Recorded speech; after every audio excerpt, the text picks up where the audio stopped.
Good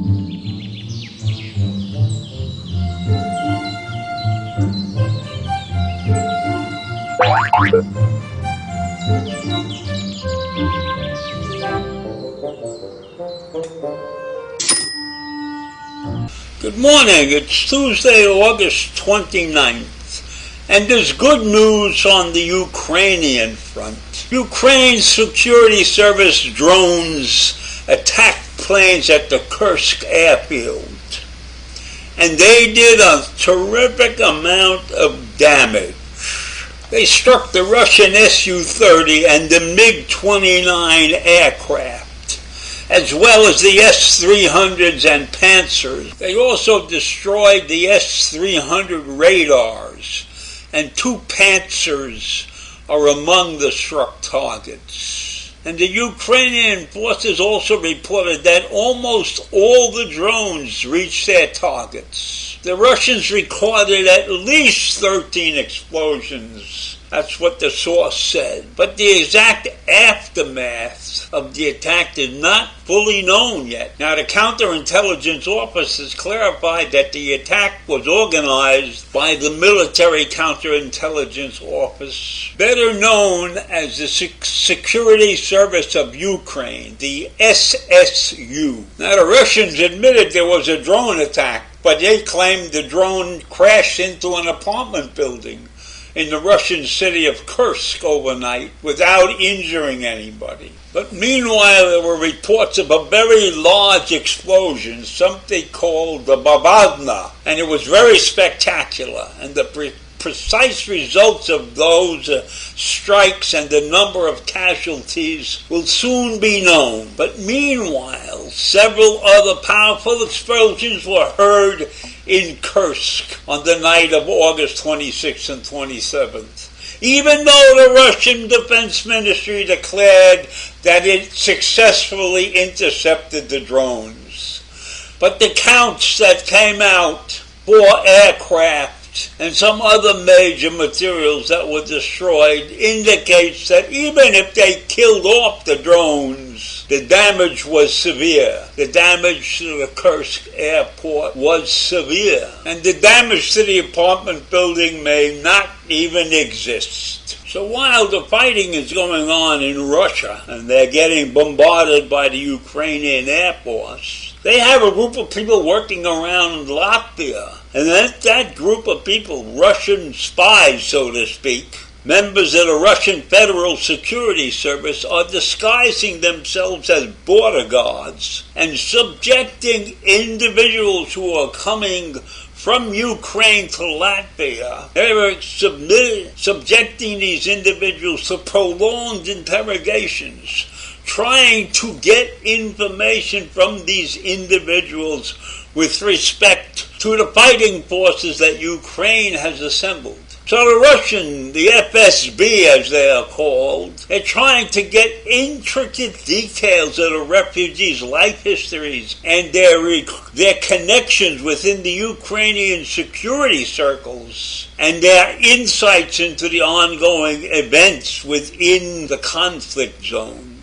So Russia has people spread all over that area of the world trying to get information from Ukrainian citizens however they can.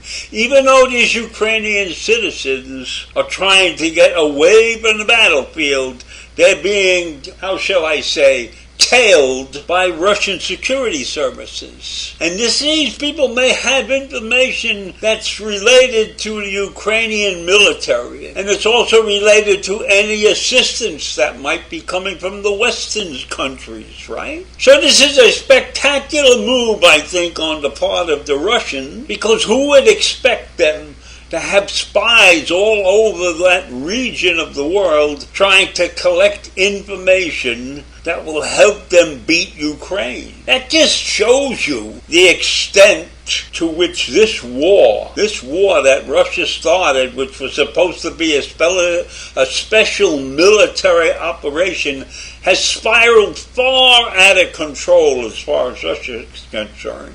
They expected to be in and out in a couple of weeks, and here they are 18 months later, still fighting. And the Ukrainians have made some very good movements in the last couple of weeks, as I mentioned earlier, destroying some planes and some other valuable pieces of equipment. And I think this news is very important to the people of the United States and to the government of the United States, because we have whisperings, I will call them whisperings, within the congressional ranks about cutting off aid to Ukraine. We're spending too much money on that.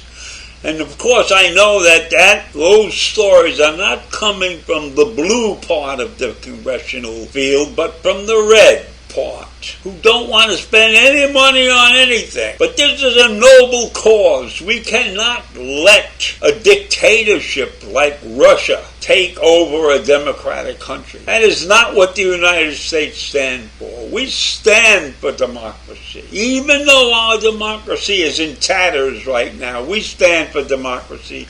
We should be prepared to defend all democratic countries around the world. And certainly, there's no question that we should be defending Ukraine. And I think that it's important for the way U.S. acts toward the Ukraine situation is a symbol of what should be going on with the rest of the G7 nations. And those nations consist of Canada, the United Kingdom, France, Italy, Germany, and Japan. We have to show them the way to stand up for Ukraine. We cannot afford to back down in this battle that Ukraine is involved in. This is a situation that Ukraine must win. This is a situation that we must prove to the rest of the world what the United States and the other members of the G7 stand for. Democracy, freedom, or better way of life, which is very difficult for many people to understand that there can be such a thing in this. And I'm not sure that everybody in the United States understands how good we have it, even though we have a huge percentage of our population at the poverty level.